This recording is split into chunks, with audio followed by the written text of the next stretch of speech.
Iran Israel war ಪಾಕ್ಗೆ ಭಾರಿ loss. ಪಾಕಿಸ್ತಾನಕ್ಕೆ ದಿನಕ್ಕೆ ಕೋಟ್ಯಾಂತರ ರೂಪಾಯಿ ನಷ್ಟ ಆಗ್ತಾ ಇದೆ.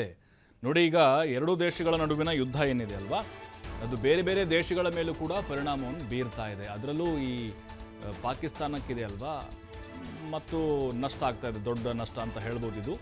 ಯಾಕಂತ ಹೇಳಿದ್ರೆ ಇರಾನ್ನಿಂದ ಇಂಧನ ಕಳ್ಳ ಸಾಗಾಣಿಕೆ ಮಾಡ್ತಾ ಇತ್ತು ಈ ಪಾಕಿಸ್ತಾನ.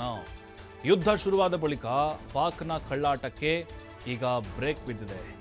ಈ ಕಳ್ಳ ಸಾಗಾಣಿಕೆ ಪಾಕಿಸ್ತಾನ ಸೇನೆಯಿಂದ ಕುಮ್ಮಕ್ಕು ಕೂಡ ಸಿಗುತ್ತಾ ಇತ್ತು.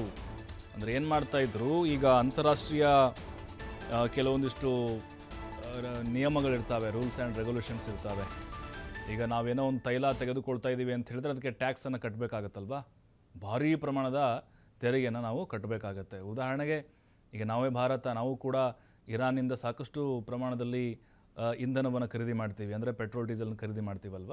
ಹಾಗಾಗಿ ಅಲ್ಲಿ ದೊಡ್ಡ ಮಟ್ಟದ ಹಣವನ್ನು ಕೂಡ ಕೊಡಬೇಕಾಗತ್ತೆ ಮತ್ತು ಟ್ಯಾಕ್ಸ್ ಕೂಡ ಅಲ್ಲಿ ಸಹಜವಾಗಿ ಕಟ್ಟಾಗುತ್ತೆ. ಪಾಕಿಸ್ತಾನ ಏನು ಮಾಡ್ತಾ ಇತ್ತು, ಅದ್ಯಾವುದನ್ನು ಕೂಡ ಕಟ್ಟದೆ ಅಲ್ಲಿ ಅವ್ರಿಗೆ ನಷ್ಟ ಉಂಟು ಮಾಡಿ ಇವರಿಬ್ಬರೇ ಕಳ್ಳಾಟವನ್ನು ಆಡಿಕೊಂಡು ಕಳ್ಳ ಸಾಗಾಣಿಕೆ ಮಾಡ್ತಾ ಇದ್ರು. ಈಗ ಅದಕ್ಕೂ ಹೊಡೆತ ಬಿದ್ದಿದೆ.